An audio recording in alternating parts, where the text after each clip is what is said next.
Dicen algo desde arriba.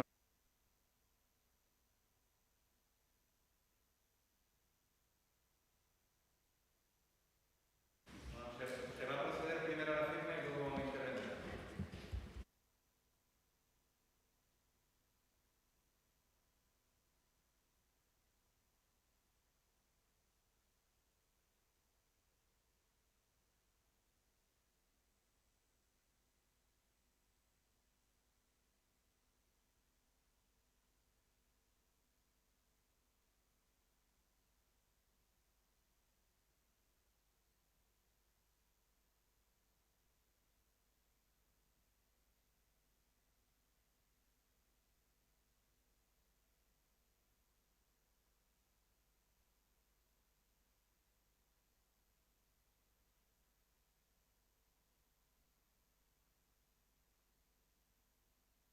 Muy buenos días, ya buenas tardes a todos y a todas, muy especialmente a la ministra de Trabajo, a la que le demuestro toda la gratitud posible, primero por el gesto de venir.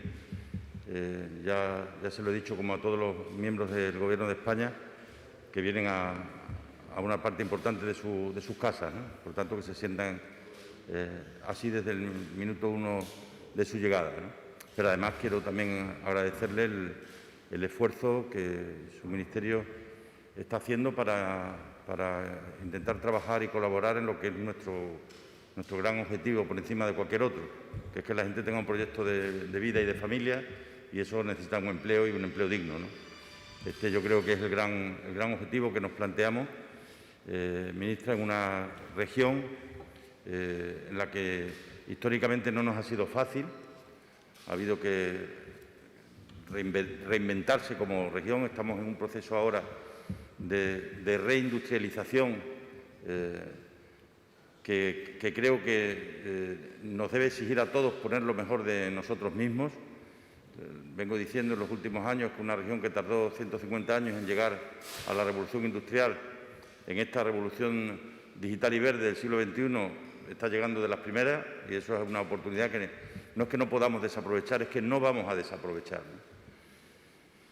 Y en ese sentido, tener al Ministerio de Trabajo y a la ministra con nosotros, apostando fuertemente por lo que significa y representa el plan de empleo, es la mejor muestra de cooperación y de colaboración en esta patria común en la que creemos, de verdad, donde creo que desde el diálogo, desde la cooperación, es desde donde se pueden lograr los objetivos que nos hemos marcado y que serán el contenido del plan de empleo joven que vamos a proceder en las próximas semanas a firmar con los agentes sociales, que ya está acordado, y en el que va a participar el Gobierno con una cantidad importante que se concreta en la firma que hoy hemos hecho, ¿no? Plan de empleo joven que tiene la peculiaridad de ir a hacer frente al sector de edad donde tenemos las más altas tasas de desempleo y que creemos que debe exigirnos el máximo para garantizar un proyecto para todos esos jóvenes que pasa esencialmente por la formación. Yo creo que el gran reto que tenemos en estos momentos es la formación y las cualificaciones, porque es ahí donde vamos a ser capaces, y estoy convencido que vamos a serlo, de que las cosas cambien y bajar de manera definitiva las cifras de desempleo en nuestra región. Es un plan que va a ir destinado a 40.000 jóvenes, con una cuantificación global de 80 millones de euros, de los que el Ministerio pone este año 15 y esperamos todos que el año que viene también, para lo cual ya se lo hemos trasladado a la ministra y haremos lo propio con el resto de departamentos del Gobierno, ¿no? Para trabajar en 4 ejes muy concretos que tienen que ver con la transición entre el mundo educativo y el mundo profesional, que tiene que ver con la capacitación para mejorar la empleabilidad, que tiene que ver con los programas integrales de empleo y que tiene que ver con las oportunidades de empleo, ¿no? Con algunas novedades e innovaciones dentro de los planteamientos estratégicos en materia de empleo, con capacitación para sectores específicos y nuevos. Le pongo de ejemplo, ayer tuve la oportunidad de recibir al director general para España, Francia e Italia de la empresa Amazon, y dentro de un año van a necesitar 1.000 trabajadores formados, con lo cual sectores estratégicos que van a venir de la mano de proyectos empresariales que ya son una realidad a lo largo y ancho de nuestra región, ¿no? Las escuelas de micronegocios, las escuelas de segunda oportunidad, que creo que son una clara manera de entender cómo tienen que ser hoy las cosas. A la gente hay que darle en sus vidas una segunda oportunidad, y eso sobre todo tiene que ver con el empleo, todo lo que tiene que ver con la orientación, todo lo que tiene que ver con la nueva manera de entender la necesidad de empleo y de hacer frente desde un buen mapa de empleabilidad, que al final es de lo que se trata, ¿no? Esto todo lo conjugamos, y hemos tenido la oportunidad ahora de trasladárselo a la ministra, lo conjugamos con un escenario en el que van a convivir durante un tiempo pues tasas de desempleo que a nadie nos gustan, con dificultad para encontrar empleados en otros sectores. Y vamos a convivir en los próximos años con realidades que pueden parecer incompatibles, pero que no lo son, porque van a convivir. Y esto es algo especialmente significativo, tanto en el sector de la construcción como en el sector de la restauración, como muy probablemente a partir del año que viene. Este año ya está habiendo dificultades para la contratación en el campo, puesto que el número de trabajadores procedentes de otros países, fundamentalmente de Rumanía, están disminuyendo de manera muy notable, ¿no? Bueno, pues esto es lo que tenemos que producir y provocar en el futuro, ¿no? Ser capaces de ir reduciendo las listas de desempleo, haciéndolo compatible con que encontremos empleados para otros sectores en los que podemos tener mayores dificultades, ¿no? Bueno, y esto es lo que estamos trabajando desde el diálogo social, que aquí queremos que sea, además, concertación social, que es un paso más, es un paso de cogobernanza con los agentes sociales, para que todas las estrategias que forman parte de la Agenda para la Reactivación Social y Económica de Extremadura vayan no con el sello del acuerdo, sino con el sello de la negociación para el acuerdo, que es lo que es realmente importante, ¿no? Y como siempre digo, las cosas cuando se hablan y se negocian con más gente salen mejor.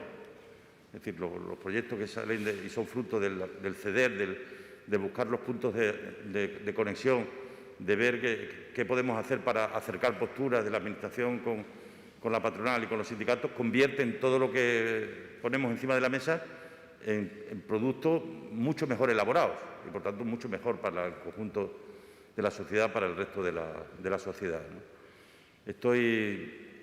Estoy convencido, y lo he dicho repetidamente en los últimos meses y en los últimos años, que vamos a pasar de ser una región con altas tasas de paro a ser una región en la que vamos a tener que traer trabajadores de otros lugares, de España y del mundo. Va a ser así. Estoy absolutamente convencido de que va a ser así si somos capaces de aprovechar el amplio abanico de oportunidades que se abren delante de nuestros ojos como consecuencia de todo lo que está cambiando en el mundo, y que la COVID-19, la maldita COVID-19, lo que ha hecho ha sido acelerar esos cambios y esas oportunidades que se aparecen delante de nuestros ojos, ¿no? Hoy, en todos los procesos que se tienen que llevar a cabo en Europa no puede renunciar ni un minuto más a ser protagonista de su propia historia, y para eso tiene que recuperar soberanía industrial que cedió a otros lugares del mundo, y en la recuperación de la soberanía industrial de Europa tienen que estar territorios como el nuestro, donde los costes energéticos como consecuencia de las energías renovables van a ser francamente inferiores que en otros lugares. Esa tiene que ser nuestra gran oportunidad, tiene que ser nuestra gran baza, y estoy convencido que lo vamos a aprovechar, ¿no? Porque necesitamos ganar en dimensión en nuestras empresas, porque para que las empresas, las micropymes y los autónomos les vaya bien, tiene que haber movimiento de la economía, y tiene que haber salarios dignos, y tiene que haber negociaciones justas, y todo eso es lo que pretendemos poder seguir desarrollando a lo largo de las próximas semanas y de los próximos meses, ¿no? Las cosas no vienen caídas, llovidas del cielo. En este sentido, no creo absolutamente nada en la casualidad, solo creo en el esfuerzo y en el trabajo, en el diálogo, y en la búsqueda de amplios consensos sociales que permitan mirar hacia adelante con el firme deseo y la sana intención de que nadie se nos quede por el camino, ¿no? Tenemos que contribuir desde la política a que todo el mundo tenga un proyecto de vida, incluidos aquellos que no se lo pueden comprar. Y esa es la parte más noble que la política pueda tener, contribuir a que todo el mundo pueda tener un proyecto de vida con independencia de que puedan comprarlo o no, sencillamente porque somos capaces de sentar las bases que lo puedan propiciar y las posibilidades que puedan tener. Por mi parte, te repito, querida ministra, mi gratitud en nombre de los extremeños y de las extremeñas, y desde aquí vamos a trabajar también y a contribuir porque a nuestra querida España le vaya también bien. Si le va bien a España, nos va bien a nosotros. Si nos va bien a nosotros, le irá bien a España. Nada más. Muchas gracias y dejo con la ministra de Trabajo. Gracias, presidente. Buenos días o buenas tardes ya. Gracias por su presencia y he de decirles, le decía informalmente al presidente que estaba deseando venir a visitarles y de manera dramática, efectivamente, la pandemia durante muchos más meses de los que nos hubiera gustado lo ha impedido, pero lo importante es que hoy ya estamos aquí. Querido presidente de la Junta de Extremadura, querida delegada del Gobierno, querido secretario de Estado y Economía Social, querida consejera de Educación y Empleo, queridos representantes, queridas representantes de los agentes sociales. Bueno, es un honor y les digo de verdad una satisfacción y una alegría estar hoy aquí en Mérida, en Extremadura. La pandemia, les decía, ha trastocado nuestras vidas, nuestras previsiones. Ha demorado hasta este momento un encuentro cuya motivación para el Ministerio de Trabajo y Economía Social, para la vicepresidencia tercera, es de máxima importancia. Es de máxima importancia, lo decía el presidente, porque Extremadura no es una autonomía más. Es una autonomía que tiene singularidades, que tiene datos propios que están por encima, por desgracia, de las medias españolas y, por tanto, exigen del Gobierno de España una mirada concreta. Y por eso hoy es especialmente relevante para mí estar aquí. Hablamos, como decía el presidente, de empleo, exactamente de creación de empleo. Ese es el tema con el que más intensidad nos interpela la ciudadanía, al Gobierno, a los gobiernos también autonómicos, como sociedad que somos. Ese es el asunto que para esta vicepresidenta tercera ha estado y estará siempre en el foco de todas nuestras acciones y de todas nuestras preocupaciones. Pero, si me permiten, hablamos hoy sobre todo de empleo joven, un reto colectivo que debe ser la materia misma de la recuperación y de la transformación de nuestro país. No vamos a transformar Extremadura ni España sin la aportación del talento de nuestra juventud. Hemos descrito ya en varias ocasiones nuestra respuesta social ante la crisis. Ante una fractura de dimensiones globales, hemos reaccionado de manera diametralmente opuesta. Por vez primera, una crisis económica ha tenido enfrente derechos y no recortes. Ha tenido garantías para las personas trabajadoras y no abandono. Digo más, ha sido el tiempo de las soluciones y la protección y no el tiempo del sálvese quien pueda, de la desigualdad consciente y manifiesta que, como conocen bien tras la crisis financiera y después singularmente con el Gobierno de Mariano Rajoy, condenó a este país a más de una década de incertidumbre y recesión, más de 10 años, exactamente 10 años y 11 meses, intentando volver al mismo lugar en el que estábamos. Sustancialmente, lo que les quiero decir es que con los agentes sociales a la cabeza hemos demostrado que las crisis se pueden gestionar de manera diferente y que en este tiempo ya tenemos los mismos niveles de afiliación de antes de la pandemia. La crisis anterior, como digo, hemos tardado casi 11 años en recobrar los niveles de afiliación anteriores. Nuestro compromiso, y en ello nos va el futuro, debe estar hoy más que nunca con las personas jóvenes y con la juventud extremeña, que ha afrontado durante los últimos años el daño estructural, como dije, de una crisis financiera devastadora, resuelta con recortes, con precariedad y temporalidad, y el envite de una nueva fractura global como ha sido la COVID-19 y su afectación a la economía y al empleo.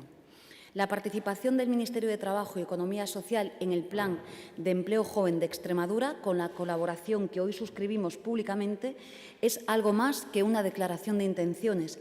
Se trata de una aportación muy relevante, 15 millones de euros, inscrita en un cambio de rumbo, una nueva etapa en la colaboración y el diálogo con las comunidades autónomas. Pero les hablo también de un nuevo tiempo en el diseño de soluciones y herramientas para abordar el desempleo y más específicamente el desempleo juvenil, como la autorización ayer mismo en el Consejo de Ministros para distribuir más de 687 millones de euros para el impulso de las políticas activas de empleo, como el camino ya iniciado hacia la formación personalizada, tutelada, permanentemente evaluada y adaptada a todas y cada una de las personas, o como la aprobación del Plan Estratégico Juventud Avanza que el Gobierno va a desplegar próximamente. De estos 687 millones de euros, una cantidad muy relevante, como le indicaba antes al presidente, por supuesto, se sustanciará en su comunidad autónoma. A estos esfuerzos e inversiones se suman los 2.100 millones de euros de la Conferencia Sectorial de Empleo del pasado 28 de abril, de los cuales 96 millones han sido destinados a Extremadura. De los 600 millones que se han destinado, van exactamente 27 millones dirigidos a las oportunidades de empleo y formación para los jóvenes. Este Plan de Empleo Joven de Extremadura, que hoy nos convoca, pone su foco justamente, como ha dicho también el presidente, en la atención y el acompañamiento personalizado, propiciando que el Ministerio de Trabajo y Economía Social, a través de este convenio, impulse programas novedosos de formación y de empleo en sectores que son estratégicos para el cambio del modelo productivo en nuestro país. Tenemos, como se ha dicho ya, que estar preparadas y preparados para las transiciones que nos esperan como país, que son las transiciones tecnológicas, digitales, verdes y azules, que van a cambiar de forma radical nuestra personal percepción del mundo. Y nadie mejor que las personas jóvenes para comandar este proceso. Jóvenes, permítanme decirlo, que en ocasiones han abandonado el sistema escolar tempranamente y que encontrarán una posibilidad de formación. Jóvenes también con formación universitaria o profesional que podrán acceder a una primera oportunidad para el empleo gracias a este plan e incluso programas que fomentan la empleabilidad entre las personas autónomas de máxima importancia en una comunidad como la extremeña, con un importante peso en su tejido socioeconómico del empleo autónomo y también de las micropymes. Hemos hablado en muchas ocasiones, me habrán escuchado hablar de los nuevos escenarios que la pandemia nos ha situado frente a nuestros ojos. Nos hemos referido a la necesidad de reescribir a varias manos un nuevo contrato social que debe poner a las personas jóvenes en el centro y que debe recuperar una movilidad social que se ha anquilosado y que ha frenado las posibilidades de nuestra juventud. Pero también desde el Gobierno estamos abordando los pactos sociales, territoriales e intergeneracionales que sin duda transformarán el rostro de nuestro país en los próximos años. Extremadura, presidente, puede ser un ejemplo activo de esa intersección y esta colaboración que hoy anunciamos creo que lo demuestra. Provengo, como ustedes, de una parte de la periferia de España. Aunque sea condición, creo que estarán de acuerdo conmigo, deriva de una mirada que para mí no me es ajena y que tiene ya, creo, en nuestro país una inevitable fecha de caducidad. Estamos en Mérida, ciudad patrimonio de la humanidad, centro irradiador de cultura y de valores universales, cuna del teatro clásico, nudo de comunicaciones y centro administrativo de primer orden ya desde sus orígenes. Está en nuestra mano resituar esa mirada y es en parte a lo que hoy estamos contribuyendo. Este convenio, les he dicho, no es solamente una herramienta para favorecer la empleabilidad, sino una muestra del compromiso de la Vicepresidencia Tercera con la labor que aquí se desarrolla y con los objetivos de un país que es más diverso, integrado y preparado para ser transformado. Las crisis, y esta que nos ha tocado vivir, ha sido muy dura, muy profunda, muy compleja. Pese a la protección desplegada, se parecen mucho a aquel periodo descrito por Flaubert y citado por Marguerite Yourcenar en sus maravillosas Memorias de Adriano. Decía Flaubert: cuando los dioses romanos ya no existían y Cristo no había aparecido aún, hubo un momento único, desde Cicerón hasta Marco Aurelio, en el que solo estuvo el hombre. Estamos dejando atrás ese interregno de soledad y abordamos otro tiempo histórico, créanme, muy diferente. Un tiempo que ha de ser, presidente, social, solidario, diverso, presidido por la igualdad y por las oportunidades, en el que estoy convencida, y así trabajará el Gobierno de España para ello, Extremadura jugará adelante un papel decisivo. Muchas gracias. La vicepresidenta. ¿Preguntas?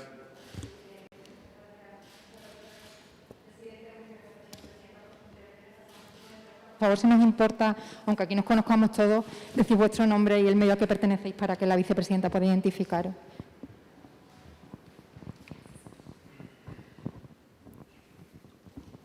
Buenas, soy Maribel Morera, de A3 Media. Quería preguntarles sobre la subida del salario mínimo interprofesional. La ministra Calviño ha disipado ya la idea de que fuera esa subida de manera inmediata. ¿Cómo lo ve? Bueno, lo veo como les he comentado a todos los medios. Se ha expedido el informe del Comité de Expertos, que, como saben ustedes, ha fijado la senda de crecimiento del salario mínimo interprofesional de aquí al fin de la legislatura para cumplir con el mandato de la Carta Social Europea, es decir, que nuestro país pues iguale sus rentas salariales en el factor de salario mínimo al 60% del salario medio. Creo que los expertos y las expertas han hablado y nos han dicho a la sociedad en su conjunto cuál creen que debe ser esa senda y también el crecimiento de las mismas.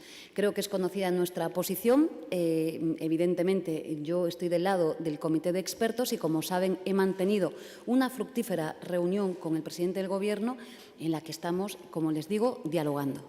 Cuando resolvamos la ecuación será comunicada convenientemente.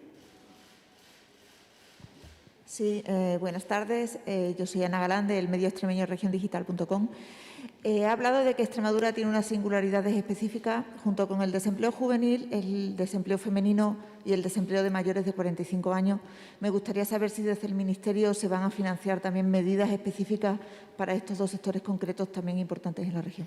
Sí, esta pregunta es muy interesante. He dicho que hay una singularidad en Extremadura, más allá de la singularidad cultural y más del hecho de que este país se construye colectivamente con Extremadura también dentro. Y he dicho que los datos hablan por sí mismos. Yo me debo al rigor. El desempleo juvenil en esta comunidad autónoma es del 55,9%. Por tanto, este dato es demoledor, habla por sí solo. También decía que es la primera vez que el Gobierno de España, y lo quiero poner en valor, pues escasamente hace 2 meses hemos referenciado con dinero público inversiones por un importe de 96,3 millones de euros para su comunidad autónoma. Hoy desplegamos 15 millones de euros más y a finales de este mes, en este nuevo reparto de los 687 millones de euros, como ya les anticipo, esta comunidad autónoma que tiene derechos va a desplegar, también va a contar con una importante cantidad en términos de inversión. Muchas de las acciones, está la consejera con nosotros, el secretario de Estado, y le quiero dar las gracias, presidente, si se me permite, porque trabaja muy intensamente con nuestro Ministerio, y el despliegue de las nuevas políticas activas de empleo, que quiero ponerlas en valor, es la primera vez que en nuestro país han sido resueltas por la unanimidad de las 17 comunidades autónomas. Esto es un dato que habla por sí mismo y, sobre todo, porque el cambio que le hemos dado a las políticas activas de empleo no es menor. Es un cambio absolutamente revolucionario. Vamos a cumplir por primera vez con las recomendaciones de la Comisión Europea y de la AIREF. Aquí hay muchísimas acciones que van dirigidas a los mayores de 45 años, a las mujeres y a los jóvenes. Si me permiten, el componente 23 tiene una peculiaridad de la que hablaba el presidente, y es que vamos engarzando de manera transversal todas las acciones para el cambio del modelo productivo. Es decir, que el esfuerzo está en la transformación productiva del país.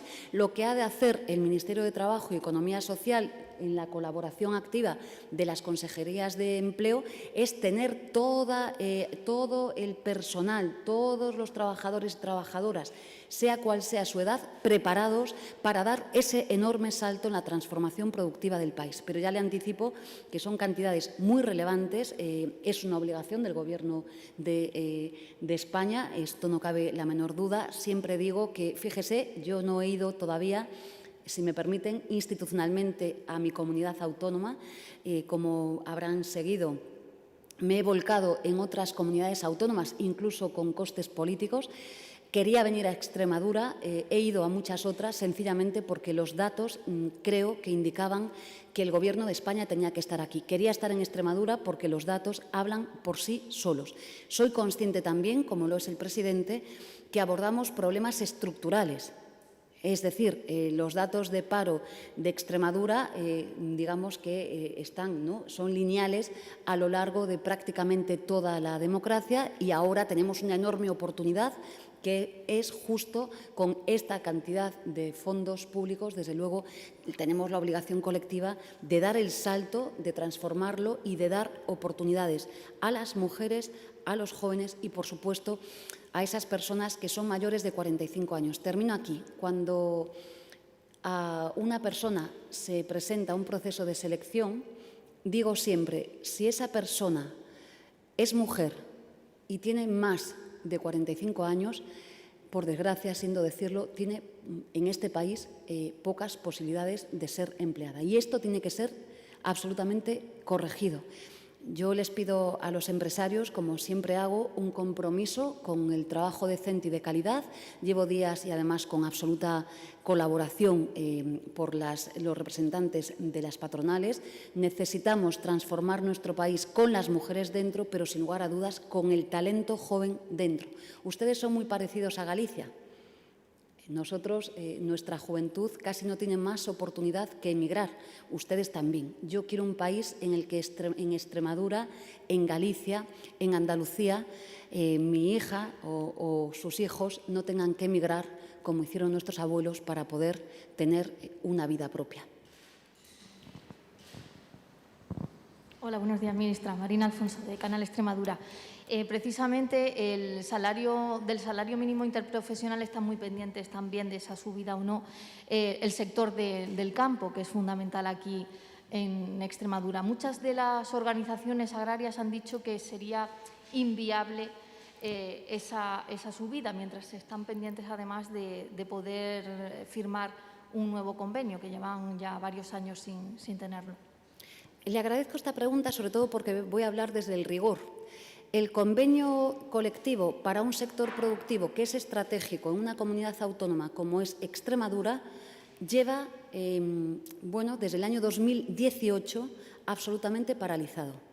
Y les garantizo que en el 2018 no se hablaba del salario mínimo interprofesional. ¿Qué le quiero decir? Que, por favor, seamos rigurosos. Y sí aprovecho para pedir aquí, ante los agentes sociales, que se desbloquee el convenio colectivo del campo. Yo creo, además, les voy a hablar con rigor, ante la mayor subida salarial en términos de salario mínimo de nuestro país, el más del 22%, el sector del campo nos ha salvado la vida en pandemia, pero ha crecido más que nunca el empleo. Es decir, que esa variable ecuación que se emplea en términos económico-laborales no es cierta. Le pido aquí a los agentes sociales, por el bien de unas relaciones laborales que han de ser democráticas, que han de ser equilibradas y justas, se desbloquee este convenio. Digo más, es evidente que no puede estar un convenio bloqueado desde el año 2018. Es evidente, no puede ser. Creo que debemos de caminar hacia sectores como el agrícola, que es básico para nuestro país, de enorme calidad. Hemos de presumir de productos, también los extremeños, de una enorme calidad, pero también con unas relaciones laborales que han de ser justas. Y avanzo más. Como trabajamos en la mesa de diálogo social y está comprometido el Gobierno de España pero también los agentes sociales, sobre todo porque hemos de cumplir con la recomendación por país de la Unión Europea. El binomio agricultura y precariedad tiene que ser roto de una vez por todas. Digo esto porque por primera vez vamos a afrontar, no se ha hecho nunca en la historia de la democracia española, pues esa anomalía española que se llama temporalidad y que, como saben, pues es la que nos saca los colores todos los días ante la Comisión Europea. Por tanto, yo animo a los agentes sociales a desbloquear ese convenio colectivo. Vuelvo a decir, lleva bloqueado desde el año 2018, nada que ver con el salario mínimo y, como le digo, con los números en la mano, en la mayor crisis mundial, justamente el sector agrícola ha tenido más contrataciones que nunca. Por tanto, creo que los debates han de ser un poco más transparentes. Buenos días. Soy Mario Adel, de Televisión Española. Me gustaría preguntarles a ambos por la situación del colectivo de interinos tras ese acuerdo con los sindicatos para esa reforma para acabar con la temporalidad. Me gustaría preguntarle primero, ministra, si ve suficiente ese acuerdo, en qué situación deja a los interinos, y lo mismo al presidente Guillermo Fernández Vara en el caso de Extremadura. Gracias. Sí, nosotros, y así lo manifesté en el debate del Estado de la región, nos hemos marcado en esta legislatura un proceso que reduzca sensiblemente las interinidades, ¿no? De hecho, en el sector de la educación, si todo va bien, cuando se celebren las oposiciones del año que viene, estaremos en porcentajes del 8%, frente a porcentajes por encima del 20% que hemos estado en otras ocasiones, ¿no? Vamos a convocar también procesos selectivos para todas las categorías del Servicio Extremeño de Salud, que es donde está básicamente el mayor número de trabajadores y donde las interinidades son más frecuentes. Y yo confío, ya digo, al finalizar esta legislatura en haber bajado de manera nítida el número de personas con contrato temporal en la Administración pública, ¿no? Dicho esto, el acuerdo al que se ha llegado por parte de la Administración Central del Estado va a ser hablado con los sindicatos en el caso de Extremadura el próximo viernes y trabajaremos en esa línea para intentar disminuirla en relación con los números que cada uno tenemos. Es verdad que hay situaciones absolutamente imposibles de sostener y de mantener.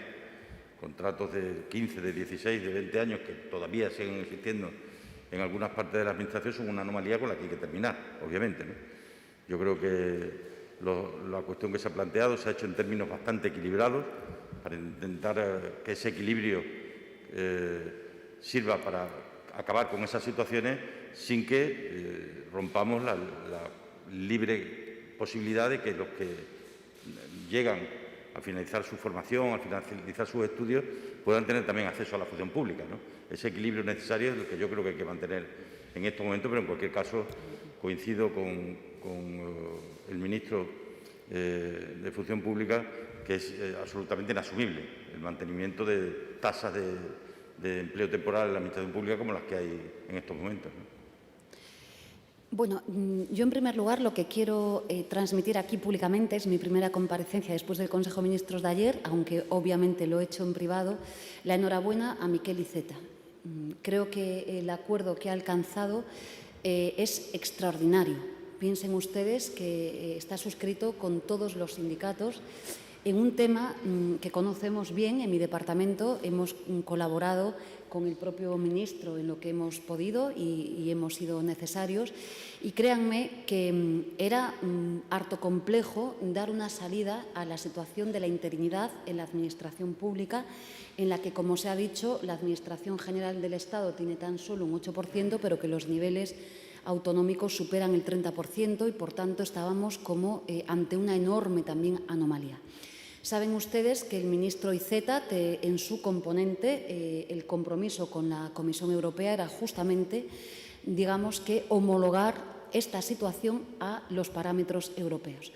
Saben también que el Gobierno de España tenía que dar cumplimiento a una sentencia del Tribunal de Justicia Europeo, del TJUE, que ha hablado claro respecto de esta situación y, además, el Tribunal Supremo ha adecuado su doctrina, su resolución, como es evidente, a la fuente del derecho que emana de los tribunales europeos.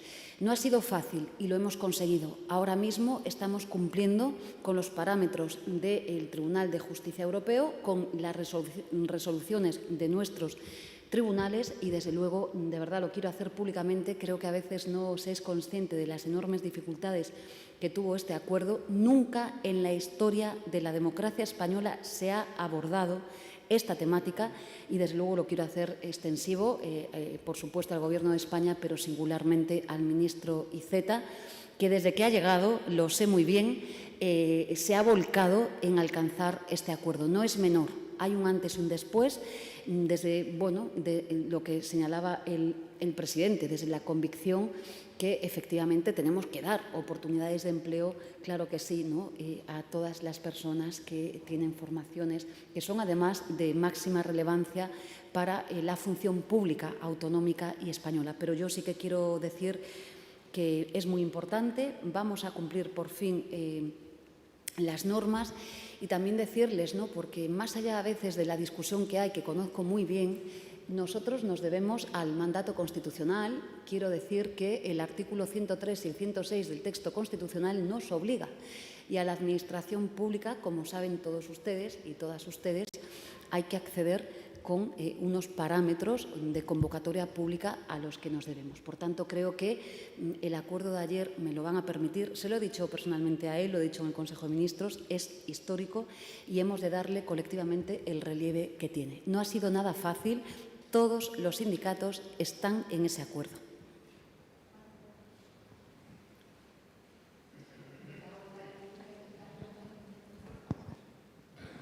Presidente, le quería preguntar por el tema de la pandemia. Ya ayer mismo hablaba de que no descartaba medidas. La incidencia ya ha pasado de ese número rojo de las 150.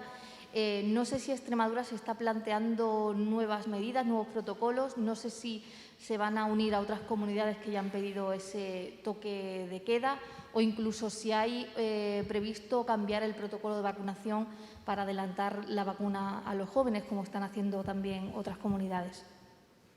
Lo segundo, yo creo que eso lo estamos haciendo ya todos. Es decir, nosotros hemos empezado ya también con el tramo 12-29 en el ámbito de la discapacidad, con los estudiantes que van a tener próximamente movilidad. Ya estamos terminando el tramo 30-39 años, lo terminaremos la semana que viene y a partir de ahí ya nos pondremos con el resto, ¿no? Pues se está cumpliendo tal como lo habíamos planteado, ¿no? En principio nosotros vamos a seguir cumpliendo la estrategia que nos dimos. Y la estrategia que nos dimos, mientras estemos en el nivel 1 de alerta, es la que es. Y lo que hacemos es perimetrar aquellos sitios que superan los 500 contagios. Y esta semana hay algunos que ya cumplen los 14 días y decaen, y hay otros nuevos que hoy, a lo largo del día de hoy serán conocidos y que han sido aprobados en el Consejo de Gobierno de esta mañana y sometidos, por tanto, a la autoridad judicial, ¿no? Aquellas localidades, creo que recordar que son 4, que estaban por encima de 500, pues se van a ver sometidas a la perimetración durante los próximos 14 días. En tanto en cuanto sigamos en nivel de alerta 1, no hay que tomar ninguna otra medida.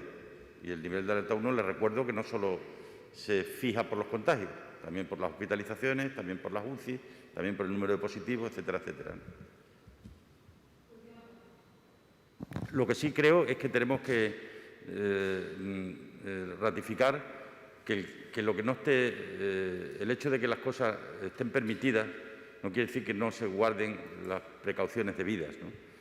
Y este mensaje lo mando para la población en general y además porque me consta que los primeros interesados en que controlemos esta situación son los propios empresarios, obviamente, son los primeros interesados porque han sido los principales perjudicados también cuando, en los temas que no tienen que ver con la salud, obviamente, cuando ha habido momentos críticos, ¿no? Preguntarle a la ministra cómo ve la cohesión del Gobierno. Han salido algunas informaciones, por si pudiera aclarárnoslo, ahora que se habla de cambio de ministros, ¿cómo lo ve usted?